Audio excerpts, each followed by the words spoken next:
नमस्कार मित्रों, स्वागत है आपका आपके अपने YouTube चैनल अडानी एजुकेशन पर। हम जो है कक्षा 12 का रसायन विज्ञान पढ़ रहे थे और उसमें हमने जो 10वां जो लेसन है अपना हेलोजन व्युत्पन्न वो अपन ने प्रारंभ किया था। और पिछले 4 लेक्चर जो है इसके हो चुके थे, जिसमें हमने बात की थी कि जो हेलो एल्केन है उसकी बनाने की विधियां क्या है, उनके रासायनिक गुणों के बारे में हमने बात की थी। SN1 SN2 जो कि बहुत ही महत्वपूर्ण अभिक्रिया है उसको लेकर हमने बात की थी। आज हम बात करेंगे विलोपन अभिक्रिया के बारे में बात करने वाले हैं कि विलोपन अभिक्रिया क्या होती है, उसको लेकर हम बात करेंगे आज। ठीक है, बहुत ही इंटरेस्टिंग लेक्चर रहने वाला है आज का। विलोपन अभिक्रिया, एलिमिनेशन रिएक्शन, विलोपन अभिक्रिया एलिमिनेशन रिएक्शन। विलोपन अभिक्रिया, देखो विलोपन का मतलब होता है टूटना, यानी यहां पर क्या होगा, कोई भी परमाणु या परमाणु का समूह जो है हेलोजन व्युत्पन्न जो है आपका जो एल्किल हैलाइड है उससे टूट कर क्या होगा, बाहर निकलेगा विलोपन अभिक्रिया में। देखो सीधा सा आपके अगर बोर्ड एग्जाम की अगर हम बात करें तो सीधा सा प्रश्न आएगा, कोई ज्यादा इसमें रॉकेट साइंस की आवश्यकता नहीं है। ठीक है, जो एक नियम है सेट-जेब नियम वो मैं बताऊंगा और बहुत ही महत्वपूर्ण, आप लिख के लीजिएगा उसको, वो 100% पूछा जा सकता है। ठीक है, अपना जो लेवल रहेगा वो अकॉर्डिंग टू 12th लेवल रहेगा।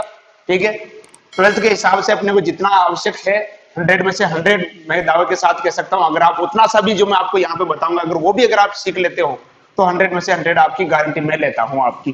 ठीक है, और रही बात आपके नीट या जेई लेवल की अगर हम बात करें तो उसके लिए मैं अलग से वीडियो बनाऊंगा, अलग से एक विशेष हम श्रृंखला लेकर आएंगे नीट और जेई के लिए अलग से केमिस्ट्री की, उसमें हम बात करेंगे। यहाँ हम बात कर रहे हैं जैसे कि आपने थंबनेल में भी देखा होगा, माध्यमिक शिक्षा बोर्ड राजस्थान यानी कक्षा 12 की जो केमिस्ट्री है उसके अकॉर्डिंग हम बात कर रहे हैं। ठीक है, बहुत सारे बच्चों के मैसेज भी आ रहे हैं, कॉल भी आ रहे हैं, सर सिलेबस का वीडियो बना लो। देखो थोड़ी शांति रखो, एक जैसे मैं केमिस्ट्री का अलग बनाऊंगा, फिजिक्स का अलग बनाऊंगा, बायो का अलग बनाऊंगा, उससे बेटर क्या है कि एक बार सभी का सिलेबस आ जाए, सभी सब्जेक्ट का सिलेबस आ जाए।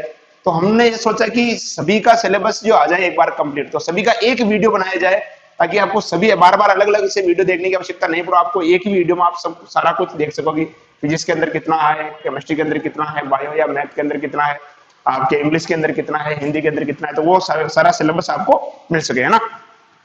तो चलिए बिना किसी देरी के आज की कक्षा हम प्रारंभ करते हैं। विलोपन अभिक्रिया, देखो विलोपन अभिक्रिया की अगर अपन बात करें, ठीक है, तो यह होती है, देखो E1 E2, चलो इसको इधर लिख देता हूं एक बार में ताकि ठीक रहेगा आपके। विलोपन अभिक्रिया देखो ये होती है 3 प्रकार की होती है, E1 E2 और ECB या E1CB। ठीक है, विलोपन अभिक्रिया 3 प्रकार की होती है, E1 E2 और E1CB। ठीक है, लेकिन अपने जो कोर्स में है ना, अपने कोर्स में केवल एक ही है, E1 अभिक्रिया ही है। ठीक है, बाकी सब अभिक्रिया के 3 प्रकार होते हैं, E1 E2 और E1CB। ठीक है, लेकिन अपने कोर्स में अगर अपन 12th की बात करें तो अपने केवल एक ही रिएक्शन है, E1 ही है अपने कोर्स में दे रखी है, और उसको उसमें भी ये नहीं बता रखा कि ये E1 है, ये मैं बता रहा हूं आपको समझने के लिए। देखिए E1 में क्या होगा, इसमें क्या होगा, जैसे मान लो कि आपके पास कोई एल्किल हैलाइड है। सबसे पहले तो समझते हैं कि विलोपन अभिक्रिया में होता क्या है। देखो जैसे ये RCH और ये मान लो X हो गया और ये है CH3, क्या है CH3। ठीक है, इसमें क्या होगा, एक तो हेलोजन निकलता है, एक हाइड्रोजन बाहर निकलता है। ठीक है, अब देखना यहां पर ये आपके सामने जैसे मैं लिख रहा हूं RCH, ये क्या है X और ये हो गया CH3। यदि सबसे पहले अगर हेलोजन बाहर जाता है, ध्यान देना, बाहर क्या निकल जाएगा, मान लो हेलोजन यहां से निकल गया, ये हेलोजन यहां से क्या हो गया, बाहर निकल गया। ठीक है, तो ये क्या हो जाएगा RCH, इस कार्बन पर क्या आ जाएगा, धनावेश, और ये क्या बन जाएगा CH3, क्या बन जाएगा CH3। यदि क्या होगा, अगर अभिक्रिया में हेलोजन अगर बाहर निकलता है, पहले हेलोजन अगर पहले बाहर निकलता तो वो कौन सी अभिक्रिया होगी, E1 होगी। कौन सी होगी, E1। ठीक है, और यदि मान लो कि हेलोजन और कोई दूसरा परमाणु एक साथ बाहर निकले, मान लो कि ये हो गया, इसको मैं ऐसे लिख देता हूं खोल के, ये H। यदि ये दोनों परमाणु क्या होते हैं, अगर एक साथ बाहर निकलते हैं तो वो कौन सी हो जाएगी, आपकी E2 हो जाएगी। कौन सी हो जाएगी, E2। इसमें किसी कार्बोधनायन या कार्बोनायन का निर्माण नहीं होगा, जबकि इसमें क्या होगा, कार्बोधनायन का निर्माण होगा।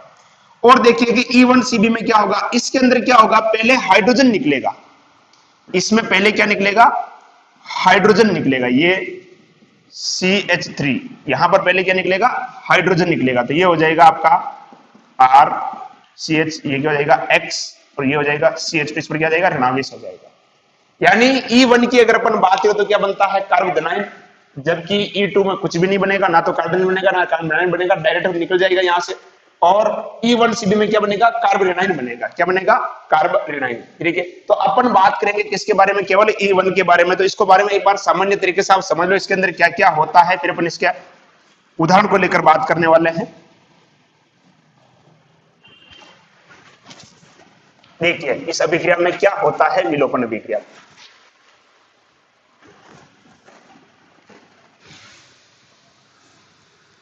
सबसे पहले क्या होगा देखो, जैसे ये R H और ये मान ले देता हूं मैं, क्या हो गया आपका ये X हो गया, और ये हो गया CH3।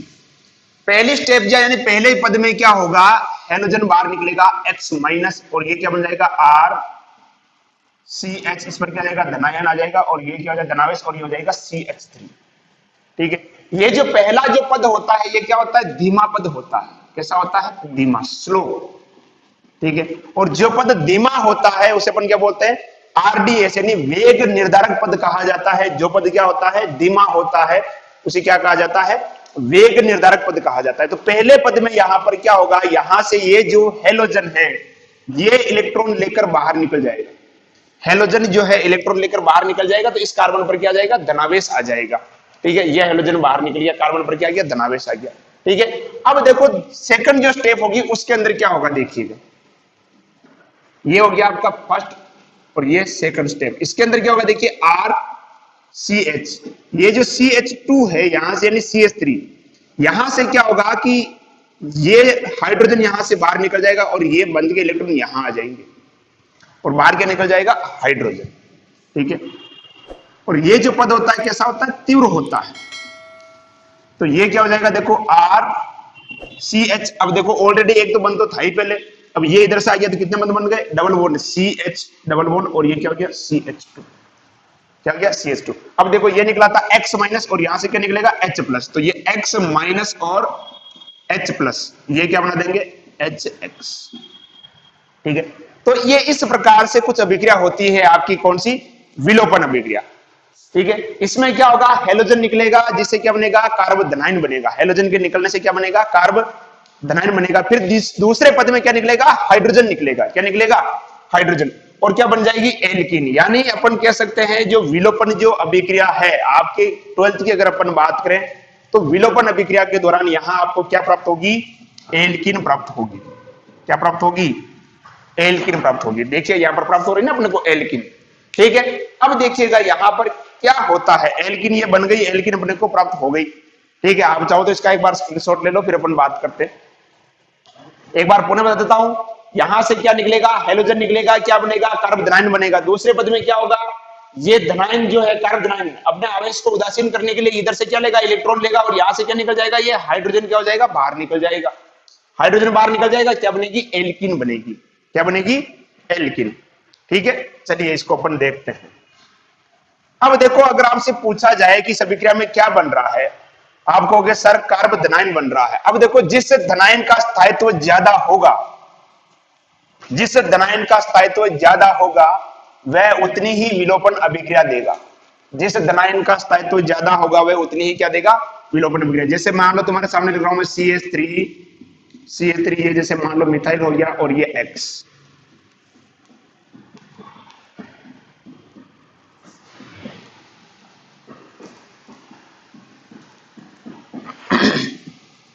ये है, अब यहां से देखो अगर यहां से ये हेलोजन निकलता है तो ये बनेगा 3 डिग्री कार्बोनाइन बनेगा, क्या बनेगा 3 डिग्री कार्बोनाइन। यहां से अगर ये हेलोजन निकलता है तो ये बनेगा 2 डिग्री कार्बोनाइन, और यहां से अगर ये हेलोजन निकलता है तो ये क्या बनेगा 1 डिग्री कार्बोनाइन।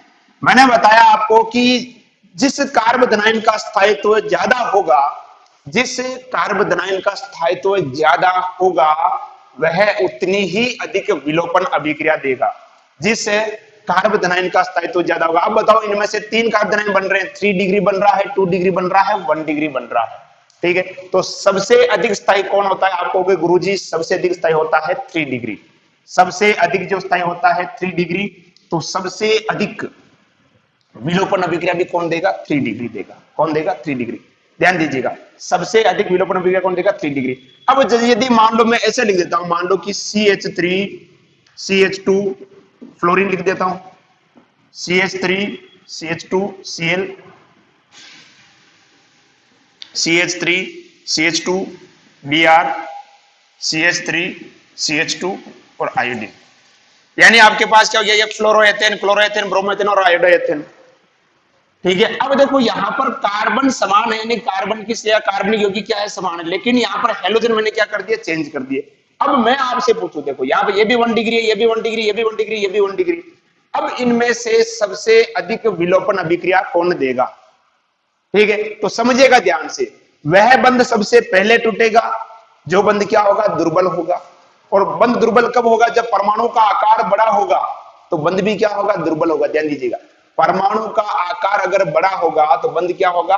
दुर्बल होगा। ठीक है, अपन देखते हैं आवर्त में जब अपन ऊपर से नीचे, सॉरी वर्ग में जब अपन ऊपर से नीचे चलते हैं, फ्लोरीन, क्लोरीन, ब्रोमीन और आयोडीन, जब अपन वर्ग में ऊपर से नीचे चलते तो अपन जानते हैं परमाणु का आकार क्या होता है? बढ़ता है। जब वर्ग में ऊपर से नीचे आते हैं अपन तो परमाणु का आकार क्या होता है? बढ़ता है। तो यहां सबसे बड़ा आकार किसका होगा? आयोडीन का। वर्ग में ऊपर से नीचे चलने पर परमाणु का आकार बढ़ता है, तो सबसे बड़ा आकार किसका होगा? आयोडीन का हो गया। और मैंने बताया था परमाणु का आकार बड़ा होगा तो बंध क्या होगा? दुर्बल होगा, और दुर्बल बंध सबसे पहले टूटेगा। तो अब मैं कहूं कि इनमें से सबसे पहले बंध किसका टूटेगा? तो आप कहोगे गुरुजी आयोडीन का टूटेगा, क्योंकि ये इसका आकार क्या होता है? बड़ा होता है, और जिसका आकार बड़ा होगा बंध पहले टूटेगा, और जितना जल्दी बंध टूटेगा वो उतनी जल्दी विलोपन अभिक्रिया देगा। ठीक है, तो इसके लिए क्या आ जाएगा? ये इस तरह से अपन इसको समझ सकते हैं सीधा सा। ठीक है, आकार देखो यहां पर क्या ध्यान रखना है, देखो यहां पर देखो कार्बोदनाइन, यहां पर ये 3 डिग्री था, ये 2 डिग्री, ये 1 डिग्री। ठीक है, तो जिस कार्बोदनाइन का स्थायित्व ज्यादा होगा वो पहले अभिक्रिया देगा। तो अपन जानते हैं 3 डिग्री कार्बोदनाइन का स्थायित्व क्या होता है? ज्यादा होता है, इसलिए सबसे पहले अभिक्रिया देगा। लेकिन यहां पर अपन ने कार्बन क्या कर दिया? समान कर दिया, सारे के सारे 1 डिग्री कर दिए, चाहे 2 डिग्री करो चाहे 3 डिग्री करो, सारे समान होने चाहिए। लेकिन हेलोजन अपन ने क्या कर दिया? बदल दिए। यहां पर हेलोजन समान होना चाहिए तब ये चीज होगी, अगर हेलोजन बदलेगा तो ये क्रम भी बदल सकता है। तो यहां अपन ने हेलोजन बदल दिया, देखो फ्लोरीन, क्लोरीन, ब्रोमीन, आयोडीन। तो यहां पर सबसे पहले कौन देगा? कि जिस परमाणु का आकार बड़ा होगा उसका बंध क्या होगा? दुर्बल होगा।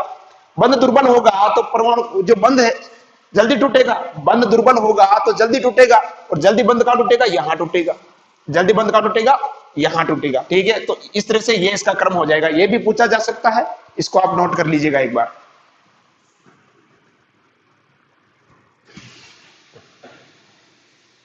क्लियर? चलो आगे अपन बात करते हैं इसकी। देखो क्रम पूछा जा सकता है, क्रम का मैंने बता दिया आपको। अब देखते हैं इसके अंदर और क्या क्या होता है। देखिए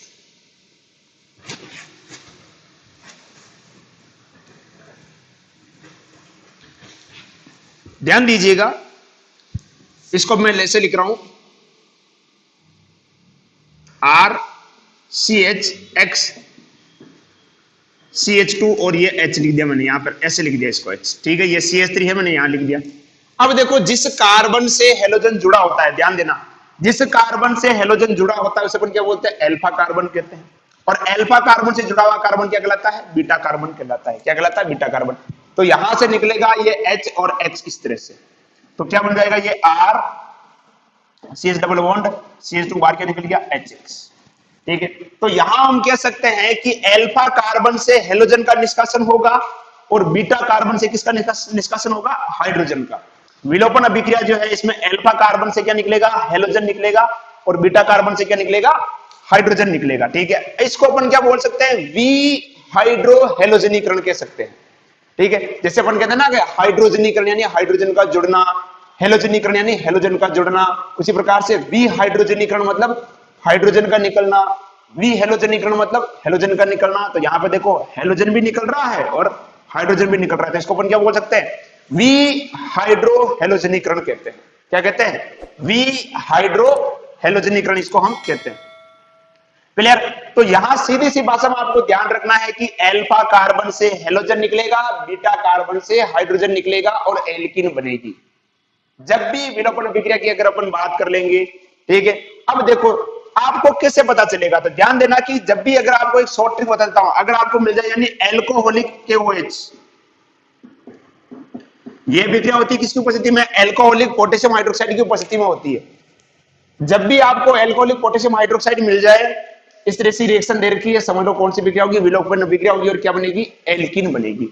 क्या बनेगी? एल्कीन बनेगी। ठीक है, तो इस अभिक्रिया में अपन क्या लिख सकते हैं कि जब एल्किल हैलाइड को एल्कोहलिक पोटेशियम हाइड्रोक्साइड की उपस्थिति में गर्म किया जाता है, जब एल्किल हैलाइड को एल्कोहलिक पोटेशियम हाइड्रोक्साइड की उपस्थिति में गर्म किया जाता है, तो अल्फा कार्बन से हैलोजन और बीटा कार्बन से हाइड्रोजन का निष्कासन होता है। और किसका निर्माण होता है? एल्कीन का निर्माण होता है। किसका निर्माण होता है? एल्कीन का निर्माण होता है। क्लियर? इसको एक बार व्यवस्थित तरीके से मैं लिख देता हूं,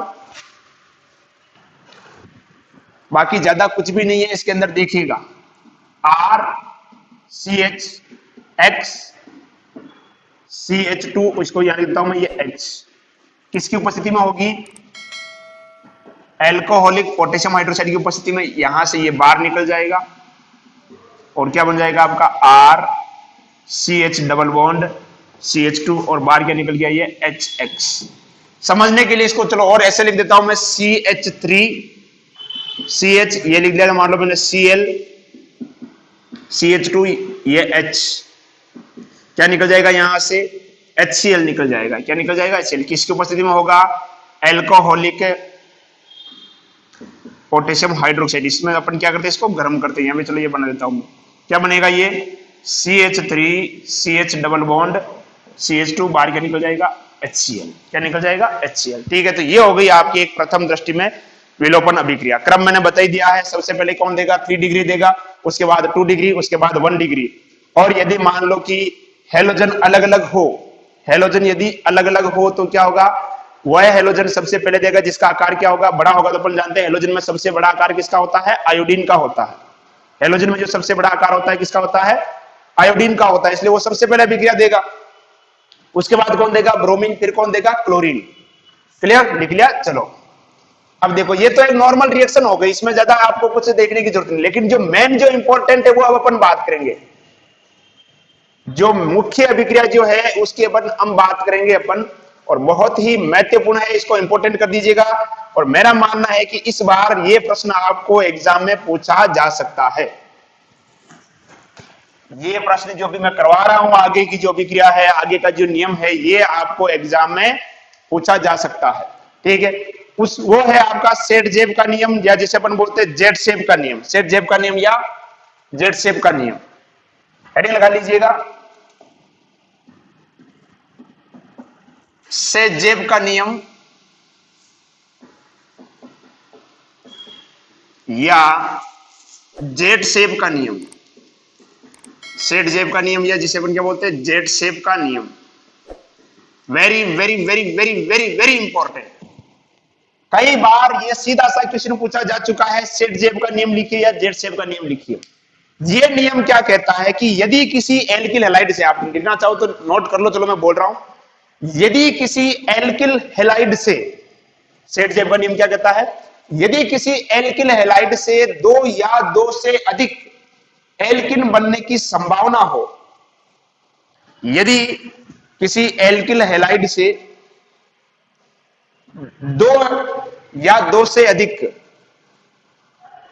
एल्किन बनने की संभावना हो, यदि किसी एल्किल हैलाइड से 2 या 2 से अधिक एल्किन बनने की संभावना हो, तो वह एल्किन अधिक मात्रा में बनती है। यदि किसी एल्किल हैलाइड से 2 या 2 से अधिक एल्किन बनने की संभावना हो, तो वह एल्किन अधिक मात्रा में बनती है, वह एल्किन अधिक मात्रा में बनती है, जिसमें द्विबंधित कार्बन पर जुड़े हुए प्रतिस्थापी की संख्या अधिक होती है, जिसमें द्विबंधित कार्बन पर जुड़े हुए प्रतिस्थापी की संख्या अधिक होती है। ठीक है, यानी यदि किसी एल्किल हैलाइड से 2 प्रकार की या 2 से अधिक प्रकार की एल्किन बनने की संभावना होगी, तो वह एल्किन अधिक मात्रा में बनेगी, जिसमें प्रतिस्थापी क्या होंगे? ज्यादा होंगे। उदाहरण से समझिएगा, इसको बहुत ही इंपॉर्टेंट है, वेरी वेरी वेरी इंपॉर्टेंट। फिर से बोल रहा हूं, अभी से याद कर लेना कंप्लीट। मेरा मानना है कि इस बार ये प्रश्न आपको एग्जाम में मिल सकता है, सेट जेब का नियम या जेड सेब का नियम। देखिए उदाहरण के रूप में इसको अपन समझते हैं, CH3 और यहां लगा देता हूं मैं ये X, CH2 और ये CH3। ठीक है, ये इस प्रकार से मैंने लिख लिया। ठीक है,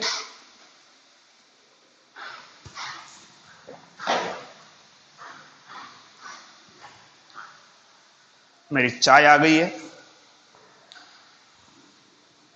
चलो देखो इधर, अभिक्रिया हो रही किसकी उपस्थिति में?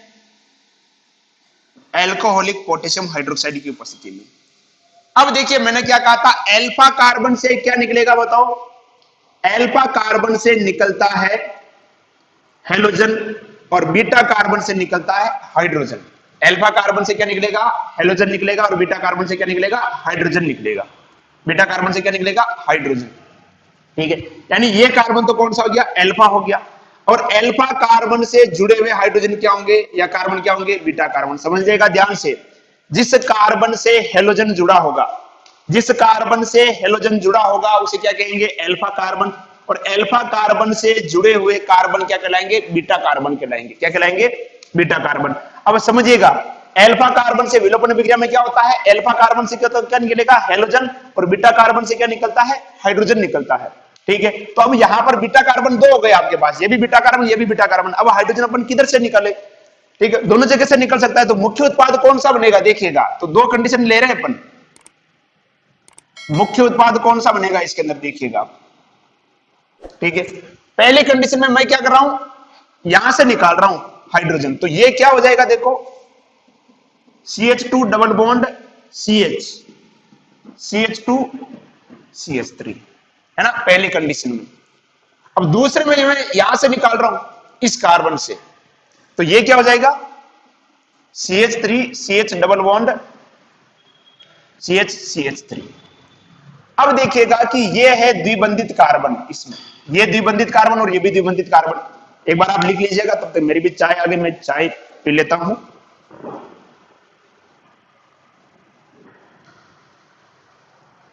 चाय पियोगे? नहीं पियोगे कोई बात नहीं, नोट कर लीजिए। चलो फटाफट इसको, और लगाइए खुद के हिसाब से, दिमाग लगाइए कौन सा हो सकता है।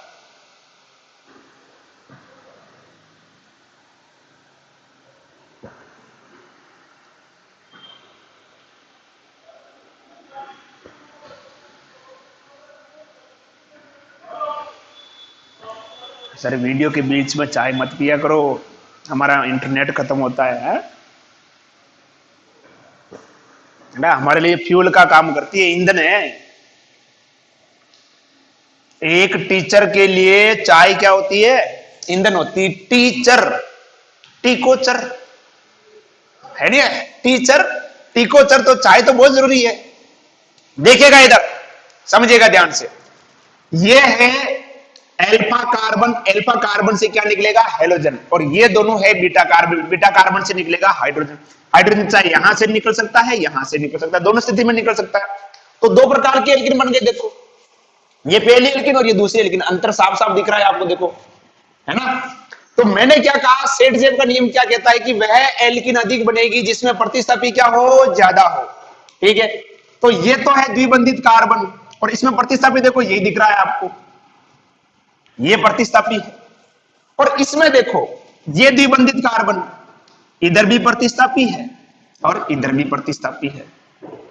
ठीक है, यहां पर देखो ये भी द्विबंधित कार्बन, अगर इधर कोई जुड़ा होता है इसके साथ तो उसको अपन कह सकते हैं प्रतिस्थापी। ये भी द्विबंधित कार्बन, ये भी द्विबंधित कार्बन, तो प्रतिस्थापी तो ये हो गया। और इसमें देखो, ठीक है, ये द्विबंधित कार्बन है दोनों, और इसमें ये प्रतिस्थापी, ये प्रतिस्थापी। तो अब बताओ कि नियम के हिसाब से ज्यादा एल्किन कौन सी बनेगी? तो सर नीचे वाली बनेगी, क्योंकि इसमें प्रतिस्थापी ज्यादा है, इसमें प्रतिस्थापी ज्यादा है, इसलिए ये मुख्य उत्पाद बनेगा। तो ये बनता है लगभग कितना? 19% ही बनता है, और ये बनता है लगभग 81%। कितना बनता है? 81%। तो ये मुख्य उत्पाद बनता है। क्लियर? तो नियम के हिसाब से जिसमें क्या होगा? प्रतिस्थापी की संख्या ज्यादा होगी वह एल्किन क्या बनेगी, ज्यादा बनेगी। ठीक है, चलो मिटा दे।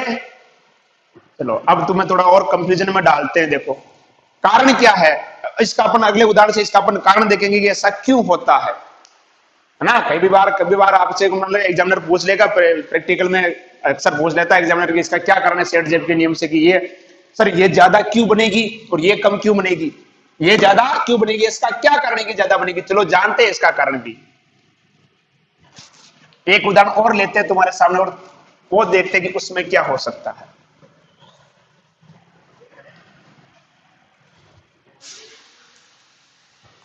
देखिएगा CH3CH2 या मैंने जोड़ दिया ये ब्रोमीन और ये CH3CH3।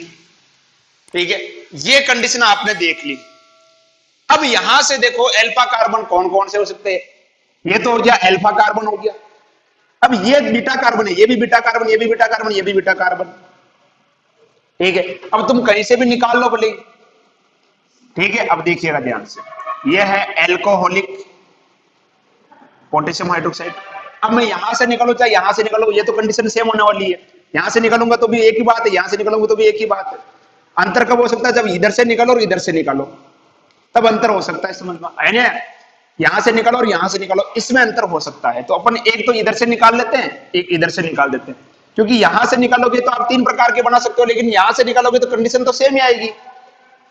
यहां से निकालो इस CH3 से चाहे CH3 से निकालो, एक ही बात है ना। इसलिए अपन क्या करेंगे, एक तो इधर से निकाल लेते हैं, एक इधर से निकाल के देखते हैं। देखिएगा, चलो बनाते हैं अपन एक बार इसको। ठीक है, जैसे मान लो कि ये देखो, ये आपका कौन सा कार्बन हो गया, बीटा कार्बन, ये भी बीटा कार्बन, ये भी बीटा कार्बन, ये दोनों तो सेम है। यहां से निकाल रहा हूं मैं हाइड्रोजन, तो ये क्या हो जाएगा, देखो CH3 और ये क्या हो जाएगा CH डबल बॉन्ड, फिर क्या है ये C, इसके ऊपर क्या लग रहा है बताओ, ये CH3 क्लियर, ये बनेगा। अब मैं हाइड्रोजन यहां से निकाल रहा हूं इस जगह से, तो क्या होगा देखो CH3CH2, ये इधर आ जाएगा डबल बॉन्ड CH2CH3 क्लियर। अब बताओ कौन सी ज्यादा बनेगी, ऊपर वाली या नीचे वाली, ऊपर वाली ज्यादा बनेगी या नीचे वाली ज्यादा बनेगी। ठीक है, देखिए ये द्विबंधित कार्बन है, ये द्विबंधित कार्बन है, इधर ये क्या हो गया, प्रतिस्थापी हो गया, ये भी द्विबंधित, इस पर प्रतिस्थापी होगा ही नहीं, और ये प्रतिस्थापी, यानी यहां प्रतिस्थापी कितने हैं, 2 है। प्रतिस्थापी कितने हैं, 2 है। ठीक है, यहां देखो, ठीक है, ये प्रतिस्थापी, ये प्रतिस्थापी, ये प्रतिस्थापी, प्रतिस्थापी कितने हैं, 3 है, और यहां प्रतिस्थापी कितना है, 2 है। कितना है, 2। अब कारण समझते हैं, ध्यान से दीजिएगा। कारण क्या, जो द्विबंधित कार्बन होता है, जो द्विबंधित कार्बन होता है उसे अपन क्या बोलेंगे, अल्फा कार्बन। क्या बोलेंगे, अल्फा कार्बन। और अल्फा कार्बन से जुड़े हुए कार्बन क्या कहलाएंगे, बीटा कार्बन। ये द्विबंधित कार्बन, ये द्विबंधित कार्बन, इससे जुड़ा हुआ कार्बन, ये बीटा कार्बन, ये बीटा कार्बन। ठीक है, 11th में आपने पढ़ा होगा अतिशय युग्मन,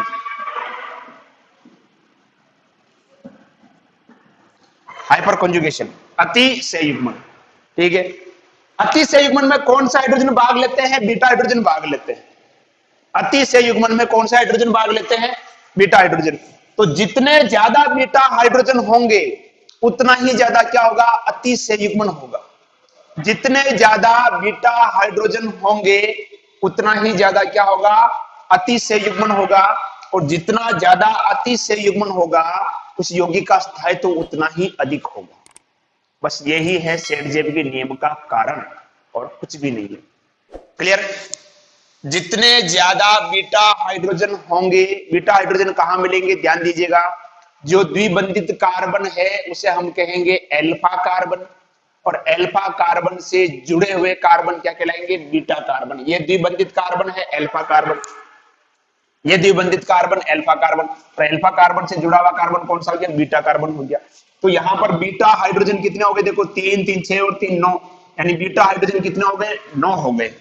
ठीक है, यहां पर देखो ये अल्फा कार्बन, ये अल्फा कार्बन, अल्फा कार्बन से जुड़ा हुआ carbon beta carbon, alpha carbon से जुड़ा हुआ कार्बन बीटा कार्बन, और बीटा कार्बन से जुड़े हुए हाइड्रोजन कौन से हो गए जाएंगे, बीटा हाइड्रोजन। तो कितने हो गए, 3 और 2 5, यानी यहाँ पर बीटा हाइड्रोजन कितने हो गए, 5 हो गए। ठीक है, तो यहाँ पर बीटा हाइड्रोजन ज्यादा है तो अतिसंयुग्मन भी ज्यादा होगा, यहाँ बीटा हाइड्रोजन कम है तो अतिसंयुग्मन भी क्या होगा, कम होगा, और अतिसंयुग्मन कम होगा तो स्थायित्व भी क्या होगा, कम होगा। और किसी भी स्थिति में या किसी भी विक्रिया में वह उत्पाद अधिक मात्रा में बनता है जिसका स्थायित्व क्या होता है, ज्यादा होता है। तो यही है सेट-जेम के नियम का आधार। अतिसंयुग्मन के आधार पर वह एल्कीन अधिक स्थायी होगी जिसमें प्रतिस्थापी की संख्या क्या होगी, ज्यादा होगी। क्लियर। तो ये अपनी जो विलोपन अभिक्रिया है ये कंप्लीट हुई, इतना से ही आपके कोर्स में दे रखा है। और उसमें भी सबसे इंपॉर्टेंट सेट-जेम का नियम, सेट-जेम का नियम विलोपन अभिक्रिया में, यही आप ध्यान रख लो। विलोपन अभिक्रिया क्या होती है समझ में आ गया, और सेट-जेम का नियम कंप्लीट कर लो, इसका कंसेप्ट समझ लो। डेफिनेशन मैंने आपको लिखा ही है कि यदि किसी एल्किल हैलाइड से 2 या 2 से अधिक एल्किन बनने की संभावना है तो वह एल्किन अधिक बनेगी जिसमें प्रतिस्थापी की संख्या क्या हो, अधिक हो। इसे हम क्या कहते हैं, सेट-जेम का नियम कहते हैं। आप इसका स्क्रीनशॉट ले सकते हो। क्लियर। चलो अगली जो अभिक्रिया आती है वो आती है धातु के साथ अभिक्रिया। अगली जो अभिक्रिया अपन बात करेंगे वो आएगी धातु के साथ अभिक्रिया। एल्किल हैलाइड की अभिक्रिया अपन कराएंगे किसके साथ, धातु के साथ। धातु के साथ एल्किल हैलाइड की अभिक्रिया कराते हैं, और उसमें सबसे पहले आती है वुड्स अभिक्रिया। किसके साथ कराएंगे अपन, धातु के साथ अभिक्रिया। ठीक है, यहां अपन किस किस के साथ कराएंगे, एक एल्किल हैलाइड की क्रिया कराएंगे अपन किसके साथ, सोडियम के साथ। एक अपन कराएंगे किसके साथ, लिथियम के साथ। एक अपन कराएंगे किसके साथ, जिंक के साथ। और एक अपन कराएंगे किसके साथ, लेड के साथ।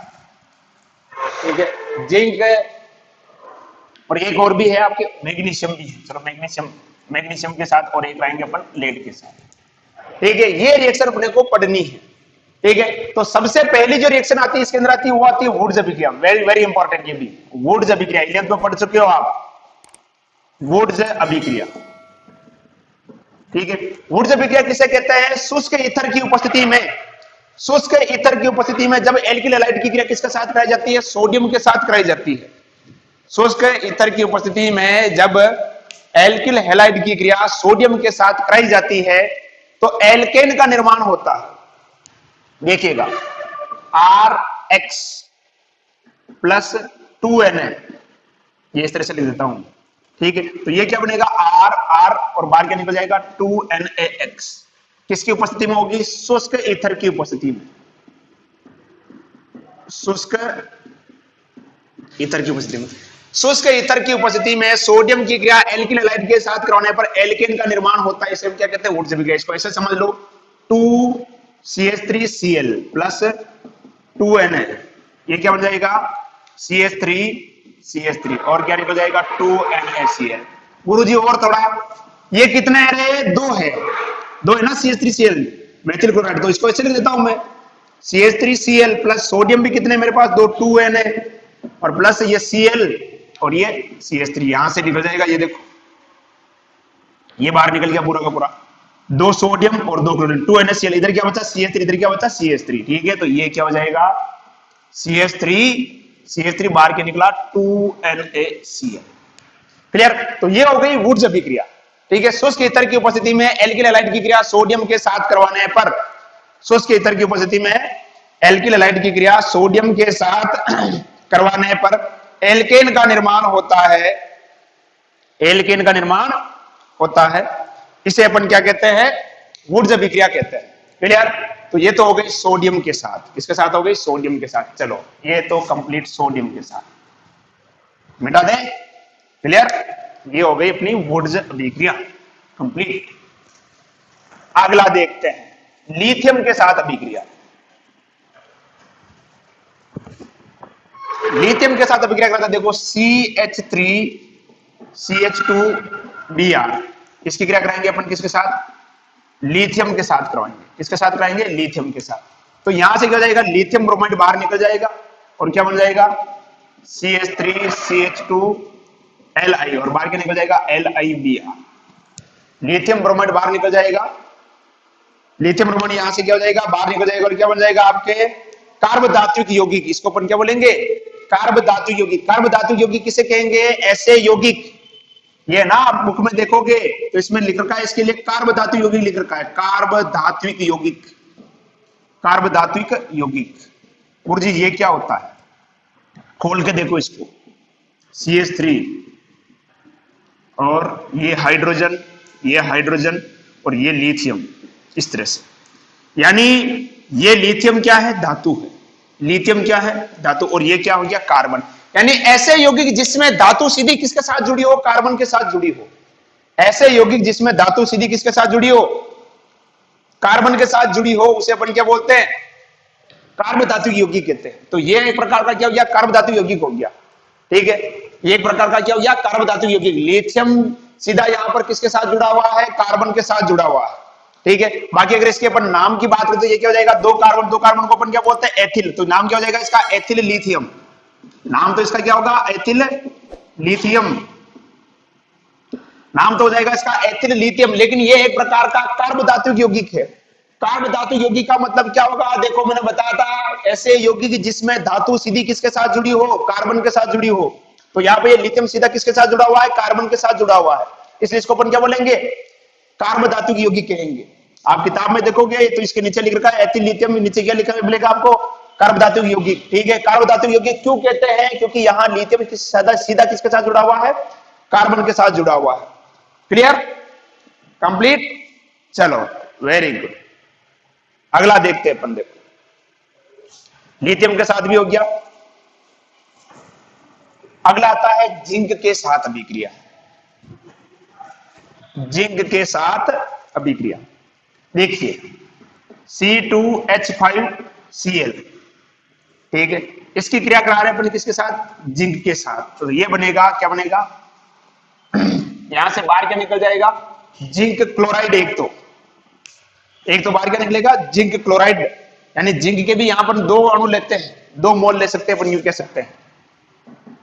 ठीक है, तो ये बनेगा C2H5Zn और C2H5 और बाहर क्या निकल जाएगा, क्या लिया था अपन ने, Cl, तो क्या निकल जाएगा ZnCl2। इसको व्यवस्थित तरीके से समझो, C2H5Cl है तो 2 है, तो मैं लिख देता हूं C2H5Cl, 2 है ना, देखो यहां पर ये 2 C2H5Cl। और जिंक भी मैंने कितने लिए, 2 लिए, ये जिंक और ये जिंक। ठीक है, फिर क्या है Cl, C2H5। तो देखो यहां से क्या निकलेगा, देखो यहां से क्या निकलेगा, ये जिंक और ये जिंक यहां से, यार क्या निकल जाएगा, ये तो कुल निकल जाएगा क्लोरीन यहां से, ये इस तरह से। इसको थोड़ा कैसे बनाए अपन, ये यूं कर लो, चलो क्या निकल गया, जिंक क्लोराइड बाहर निकल गया। क्या निकल गया, जिंक क्लोराइड बाहर निकल गया। ठीक है, तो अब क्या बना, देखो इधर, ये तो क्या है C2H5Zn और इधर भी क्या है ये C2H5 और बाहर क्या निकला, ZnCl2, ZnCl2। ठीक है, इसको अपन शॉर्ट में लिख सकते हैं, जैसे मान लो देता हूं मैं RX प्लस 2Zn, 2 जिंक है और इसको ले देता हूं मैं 2, तो क्या बनेगा ये RZnR और बाहर क्या निकल जाएगा, ZnX2। क्या निकल जाएगा, ZnX2। अब देखो यहां पर एल्किल समूह कितने हैं, 2 है, ये भी एक एल्किल समूह है, ये भी एल्किल समूह है। तो 2 को अपन क्या बोलते हैं, डाई, तो इसको अपन क्या बोलते हैं, डाई एल्किल जिंक। क्या बोलेंगे इसको, डाई एल्किल जिंक। और इसका एक फेमस नाम इसको बोलते हैं फ्रैकलैंड अभिकर्मक।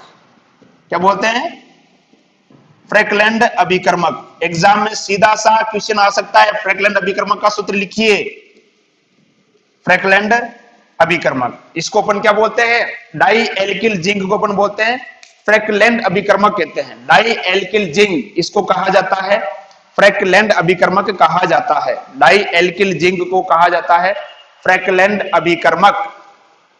क्लियर, तो इसको भी लिख लीजिएगा, फ्रैकलैंड अभिकर्मक क्या होता है, डाई एल्किल जिंक या डाई एथिल जिंक कह सकते हो। डाई एथिल जिंक, 2 एथिल है ना, तो यहां पर एल्किल भी क्या लिख सकते हैं अपन, एथिल भी लिख सकते हैं। ठीक है, डाई एथिल जिंक, क्योंकि ये एथिल समूह है, ये भी एथिल है, ये भी एथिल है, तो क्या लिख सकते हैं अपन, डाई एथिल जिंक, या इसका क्या नाम है, फेमस नाम क्या है, फ्रैकलैंड अभिकर्मक। क्या बोलते हैं इसको, फ्रैकलैंड अभिक्रमक। स्क्रीनशॉट ले लीजिएगा, ये भी पूछा जा सकता है। इसमें अब तक जो अपन ने पढ़ा था, इन क्वेश्चन इससे बन सकते हैं आपके। एक तो सेट जेब का नियम बन सकता है, उसका क्वेश्चन बनेगा, लगभग लगभग तय है। एक वुड्स अभिक्रिया है, और एक इसका आ सकता है फ्रैगलेंट अभिक्रमक का आ सकता है। इसका आ सकता है फ्रैगलेंट अभिक्रमक का आ सकता है। क्लियर? चलो मिटा दे। अगली अभिक्रिया अपन कराते किसके साथ? मैग्नीशियम के साथ। Oh my God, very important, very very important. RMgX बनेगा और बहुत ही इंपॉर्टेंट है। देखिएगा, RX ये है आपका एल्किल हैलाइड, इसकी क्रिया करा रहा हूं मैं किसके साथ? मैग्नीशियम के साथ। किसकी उपस्थिति में? शुष्क ईथर की उपस्थिति में। किसकी उपस्थिति में? शुष्क ईथर की उपस्थिति में। ये बनेगा RMgX। क्या बनेगा? RMgX, या इसको मैं ऐसे लिख देता हूं, देखो CH3Cl, और इसकी क्रिया करा रहे किसके साथ? मैग्नीशियम के साथ। ये बनेगा RMgCl। Very very very important. इसको बोलते हैं ग्रिग्नार अभिकर्मक। क्या बोलते हैं? ग्रिग्नार अभिकर्मक। बहुत ज्यादा आएगा ऑर्गेनिक केमिस्ट्री में, अच्छे से तैयार कर लीजिएगा इसको। Very very very important. Grignard अभिकर्मक क्या होता है? RMgX। क्या होता है? RMgX। यहाँ पर X का मतलब क्या हो गया? हेलोजन हो गया, और यहाँ R का मतलब एल्किल समूह हो सकता है, मेथिल हो सकता है, एथिल हो सकता है, कुछ भी हो सकता है। ठीक है, तो ये क्या बन गया? ग्रिग्नार अभिकर्मक। क्या बन गया? ग्रिग्नार अभिकर्मक। ठीक है, शुष्क ईथर की उपस्थिति में, शुष्क ईथर की उपस्थिति में, शुष्क ईथर की उपस्थिति में एल्किल हैलाइड की क्रिया किसके साथ कराई जाती है? मैग्नीशियम के साथ करवाई जाती है। शुष्क ईथर की उपस्थिति में एल्किल हैलाइड की क्रिया मैग्नीशियम के साथ करवाने पर किसका निर्माण होता है? ग्रिग्नार अभिकर्मक का निर्माण होता है। किसका निर्माण होता है? ग्रिग्नार अभिकर्मक का निर्माण होता है। This is very very very very important. अच्छे से आप इसको नोट कर लीजिएगा, बहुत ही महत्वपूर्ण है ये ग्रिग्नार अभिकर्मक। अगली जो अपन रिएक्शन देखते हैं वो अपन बात करते हैं लेड के साथ। इसमें लेड के साथ अपन क्या करते हैं? सोडियम की मिश्र धातु लेते हैं। लेड के साथ क्या लेते हैं अपन? सोडियम और मिश्र। लेड और सोडियम दोनों की मिश्र धातु काम में लेंगे अपन। लेड के साथ अभिक्रिया, इसके साथ लेड के साथ अभिक्रिया करवाते देखो, C2H5Br, इसकी क्रिया कराते हैं अपन 4BbNa। ये एक मिश्र धातु हो गई लेड और सोडियम की मिश्र धातु। तो यहां पर क्या बनता है देखो, C2H5 4Pb प्लस 3Pb बाहर निकल जाएगा, और 4NaBr। इसको बोलते हैं टेट्रा एथिल लेड। 4 एथिल है और ये लेड है, TeL। शॉर्ट में क्या लिख सकते हैं इसको अपन? TeL, tetra ethyl lead. क्या कहा जाता है इसको? टेट्रा एथिल लेड इसको कहा जाता है। टेट्रा एथिल लेड यानी जब लेड सोडियम मिश्र धातु की क्रिया एल्किल हैलाइड के साथ करवाई जाती है, जब लेड सोडियम, यहां पे भी क्या होगा? ईथर होगा। जब लेड सोडियम मिश्र धातु की क्रिया एल्किल हैलाइड साथ कराई जाती है तो क्या बनता है? टेट्रा एथिल लेड बनता है। और ये भी किसकी उपस्थिति में होती है? ईथर की उपस्थिति में होती है। किसकी उपस्थिति में होती है? ईथर की उपस्थिति में होती है। क्लियर? शुष्क ईथर ही होगा यहाँ पे भी कंप्लीट। तो ये हो गई आपकी किसके साथ अभिक्रिया? धातु के साथ अभिक्रिया होगी। किसके साथ होगी? धातु के साथ अभिक्रिया। क्लियर? अब एक और बच गया आपका अपचयन। छोटा सा टॉपिक है, कुछ भी नहीं है, बेबी टॉपिक कह सकते हैं। अपचयन करवाते हैं अपन एल्किल हैलाइड का। देखिए इधर CH3Cl, इसका मैं करा रहा हूं, क्या करा रहा हूं? अपचयन करवा रहा हूं। क्या करा रहा हूं? अपचयन। ठीक है, तो क्या हो सकता है बताओ यार, खुद ही सोच लो भाई। एक हाइड्रोजन यहां जुड़ेगा, यहां से क्लोरीन को निकाल के ले जाएगा, तो क्या हो जाएगा? CH4 और HCl। और देख लो CH3, CH2Cl और ये 2H। अपचयन करवाएंगे, एक हाइड्रोजन यहां जुड़ेगा, एक क्लोरीन निकाल के ले जाएगा, तो क्या हो जाएगा? CH3 बाहर के निकल जाएगा, HCl। यानी सीधी सी भाषा में कह सकते हैं यार, अपचयन कराएंगे एल्किल हैलाइड का अपचयन कराएंगे तो क्या बनेगा? एल्केन बनेगा। क्या बनेगा? एल्केन। ठीक है, अब यहां पर अभिकर्मक कौन कौन से हो सकते हैं? जैसे मान लो कि लिथियम एल्यूमिनियम हाइड्राइड हो सकता है। क्या क्या हो सकता है? एक तो ल्यूकास अभिकर्मक ZnHCl, Zn प्लस HCl, इसको अपन बोलते हैं ल्यूकास अभिकर्मक। ध्यान दीजिएगा, ल्यूकास अभिकर्मक। यहां पर क्या हो सकता है उत्तरक्रम? ये हो सकता है। ठीक है, सोडियम और एथेनॉल हो सकता है। सोडियम और एथेनॉल C2H5OH हो सकता है। लिथियम एल्यूमिनियम हाइड्राइड, ये भी यहां पर उत्प्रेरक के रूप में यहां पर इसको काम में लिया जा सकता है। ठीक है, तो कोई ज्यादा विशेष नहीं है। तो यहां पर आपको ये जो आज की जो क्लास हुई है इसमें आपको क्या क्या ध्यान रखना है उसके लिए एक बार मैं फिर से बता देता हूं। एक बार इसको लिख लो, फिर मैं बता देता हूं। क्लियर? चलो, वेरी गुड। आज का जो ये लेक्चर है इसमें आपको मुख्य रूप से 3 बातें ध्यान रखनी है। एक तो देखो, विलोपन अभिक्रिया अपन ने पढ़ी थी। विलोपन अभिक्रिया में कौन ज्यादा अभिक्रिया देगा? विलोपन अभिक्रिया में कौन ज्यादा अभिक्रिया देगा? एक बार मैं फिर से रिवाइज करा रहा हूं। विलोपन अभिक्रिया की हमने बात की, विलोपन अभिक्रिया, ठीक है। इसमें सबसे ज्यादा कौन देगा? 3 डिग्री कार्बन आयन सबसे ज्यादा देगा। उसके बाद कौन देगा? 2 डिग्री देगा। उसके बाद कौन देगा? 1 डिग्री देगा। कौन देगा? 1 डिग्री। ठीक है, ये कब? जब हेलोजन क्या हो? समान हो। हेलोजन क्या हो? समान हो। और यदि हेलोजन क्या हो? अलग अलग हो। हेलोजन अलग अलग हो लेकिन कार्बन की प्रकृति सेम हो। इसमें हेलोजन समानता, कार्बन की प्रकृति क्या थी? अलग अलग थी, यानी 3 डिग्री, 2 डिग्री, 1 डिग्री। ठीक है, अब कार्बन की प्रकृति सेम हो यानी 2 डिग्री हो या फिर 1 डिग्री हो या 3 डिग्री हो, लेकिन हेलोजन क्या हो? अलग अलग हो। हेलोजन क्या हो? अलग अलग। तो एक तो फ्लोरीन, क्लोरीन, ब्रोमीन और आयोडीन, हेलोजन अलग अलग है लेकिन कार्बन की प्रकृति सेम है। तो मैंने बताया था जिसका आकार बड़ा होगा उसका बंध दुर्बल होगा, तो बंध जल्दी टूटेगा। तो सबसे बड़ा आकार किसका होता है? आयोडीन का। तो ये पहले दे देगा। ठीक है, यानी अपन इसको यूं लिख सकते हैं, CH3F, CH3Cl, ये मेथिल ब्रोमाइड और ये मेथिल आयोडाइड। तो सबसे अधिक ये देगा। ठीक है, तो ये बात कर ली अपन विलोपन अभिक्रिया के बारे में। अगली अपन ने बात की थी इसी में सेजेब के नियम के बारे में, सेजेब का नियम। ठीक है, ये नियम क्या कहता है कि यदि किसी एल्किल हैलाइड से 2 या 2 से अधिक एल्किन बनने की संभावना हो तो वह एल्किन अधिक बनेगी जिसमें प्रतिस्थापी की संख्या क्या हो? ज्यादा हो। यदि किसी एल्किल हैलाइड से 2 या 2 से अधिक एल्किन बनने की संभावना हो, यदि किसी एल्किल हैलाइड से 2 या 2 से अधिक एल्किन बनने की संभावना हो तो वह एल्किन अधिक मात्रा में बनेगी। वह एल्किन अधिक मात्रा में बनेगी जिसमें प्रतिस्थापी की संख्या क्या हो? ज्यादा हो।